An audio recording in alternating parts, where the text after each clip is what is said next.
Remand শেষে কারাগারে আনিসুল হক। Supreme কোর্টের আইনজীবী সমিতির নির্বাচনে জাল-জালিয়াতি, চুরি ও মারধরের অভিযোগে করা মামলায় রিমান্ড শেষে সাবেক আইনমন্ত্রী আনিসুল হককে কারাগারে পাঠিয়েছে আদালত। শুক্রবার ৫ দিনের রিমান্ড শেষে তাকে ঢাকার চিফ মেট্রোপলিটন ম্যাজিস্ট্রেট আদালতে হাজির করে পুলিশ।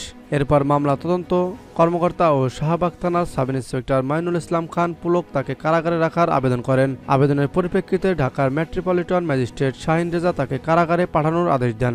গত ১৩ আগস্ট গোপন তথ্যের ভিত্তিতে নৌপথে পলায়নরত অবস্থায় রাজধানীর সদরঘাট এলাকা থেকে সাবেক আইনমন্ত্রী আনিসুল হককে গ্রেপ্তার করা হয়। নিউ মার্কেট এলাকায় দোকান কর্মচারী শাহজাহান আলীকে হত্যার অভিযোগে করা মামলার পর দিন ১৪ আগস্ট তার ১০ দিনের রিমান্ড মঞ্জুর করে ঢাকার মেট্রোপলিটন ম্যাজিস্ট্রেট আদালত।